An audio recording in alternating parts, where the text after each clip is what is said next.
the motion be agreed to. Dr David Clark. Mr Speaker, this bill is the daily bread of the House. It is the kind of work that needs to be done, that needs to be progressed to ensure that the systems we have in place in this country are fair and are seen to be fair. It goes along with the good governance principles of transparency, of information, of lines of accountability, of clear sanctions and rewards, those things that make for good management practices. There is no doubt that we need this kind of legislation because New Zealand's reputation has been at risk recently with increasing media around the issue of potential tax havens and around the way in which some of our company structures have been used by malicious overseas, often players, to hide things that shouldn't be hidden. So at the heart of this bill is a desire, I believe, to progress in issues of honesty, transparency and fairness. And I would say, from my perspective, Mr Speaker, that these are important things for New Zealand's international reputation. The fact that we get these things right matters when New Zealand turns up at the international trade table and wants to argue that it should have a place there. New Zealand's reputation as a good and proper place to do business matters in that international context. So what does this bill do, Mr Speaker? Well, in terms of transparency, it gives new powers to the Registrar of Companies to investigate and deal with non-compliance with the Companies Act. Now, we ask ourselves, Mr Speaker, what's the alternative? The alternative is that the Registrar of Companies doesn't have powers to investigate and deal with non-compliance of the Companies Act. It doesn't make sense. So, of course, we want to support this kind of measure. It includes the power to flag companies on the register that are under investigation currently, thereby signalling its intention and signalling that it has suspicions. We would hope that that power is used appropriately, and we've got no reason to suspect at this stage that it might not be. Mr Speaker, in terms of consequences for breaches, this legislation allows the removal of companies from the register if they provide inaccurate information or persistently fail to comply with the Act. Now, there can be no disagreement with that across the House, I don't think, Mr Speaker. Companies that fail to comply with the Act ought to be clearly facing consequences. The Registrar will also be able to ban the directors of such companies from taking part in the management of any company for up to 5 years. In order to avoid other unintended consequences when one tightens up the law in one area, suddenly an opportunity for someone who's mischievous might appear in another, the Act will make similar changes to the Limited Partnerships Act, so that those misusing New Zealand companies cannot avoid the new regime by registering limited partnerships instead.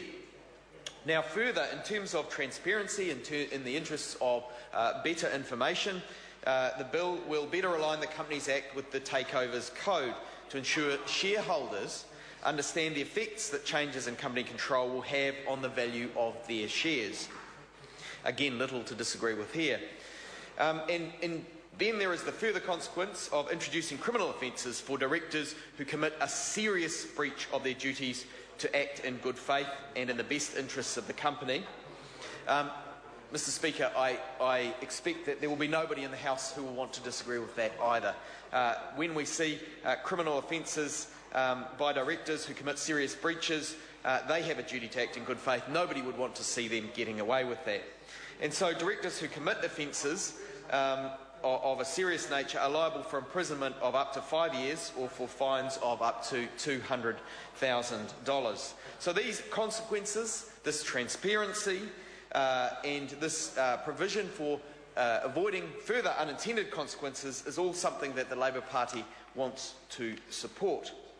So we will be supporting this bill from here, Mr Speaker, as it stands. Now, New Zealand has always, as Mr Foss has said, had a reputation, an international reputation, as a trusted place to do business.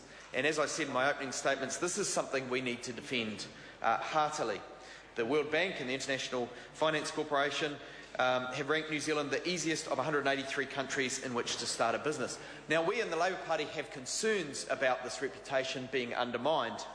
We note that in the recent IOMMD competitiveness survey, they took New Zealand down from 15th place in 2009 down to 24th place today. So it appears that New Zealand's competitiveness in the business sphere is dropping.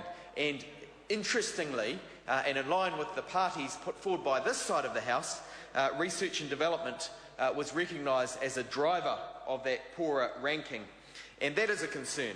There are things in the business environment which severely concern the Labour Party. We are concerned about small business on this side of the House, about the fact that it is getting harder and harder for those hard-working New Zealanders to get ahead who put their everything into a business, often mortgaging against their house in order to start a new business, to introduce their new idea. They take risks themselves, and this government is introducing additional compliance costs.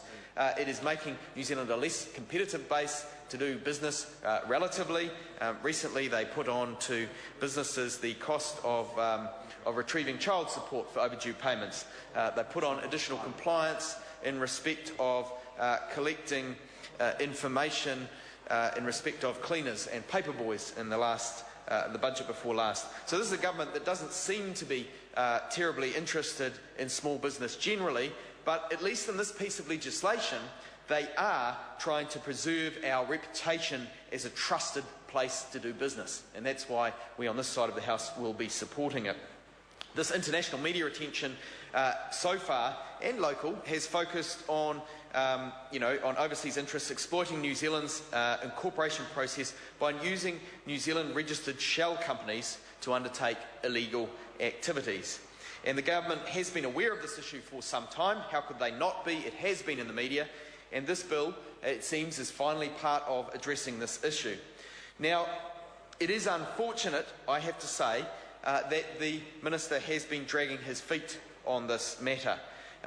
Day by day, our reputation is in jeopardy as further incidents come to light over time. Minister Simon Power was in fact the one who originally introduced this bill to Parliament, and yet it has languished at the bottom of the order paper for first reading for some time, and only now is it proceeding through the second reading and through the House.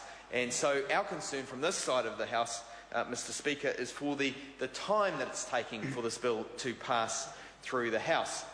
Now, Mr Speaker, we'll also know, if I can take a minute in light that it is Māori Language Week, to note te ohanga excuse my te reo, I'm going to start that again, Mr Speaker. Te ohanga rekoata koreitaki rawa I rima te koutou.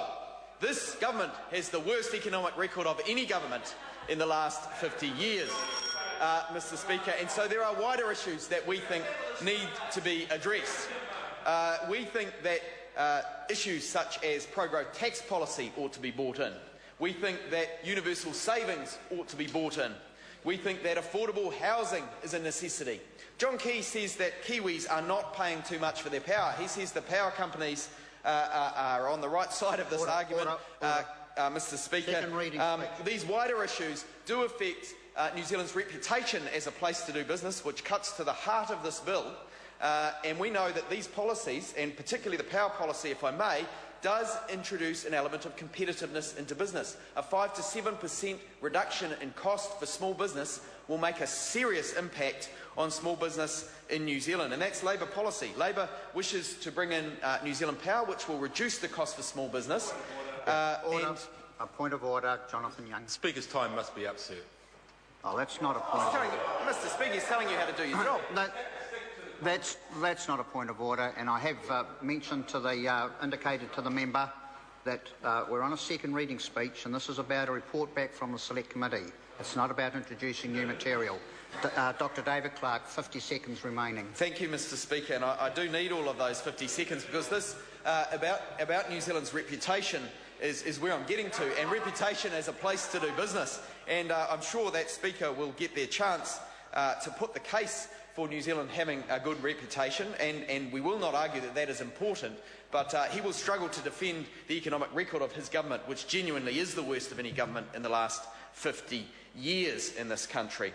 So despite this damage being done, the Minister's dragged his feet. We are glad in the Labour Party to see this bill going through the House. we will support this bill because we value New Zealand's reputation as a place to do business, as a good place to do business, as a fair and trusted place to do business. It's important for our country going forward, and so we thank the Minister for the efforts he is now making to progress this through the House.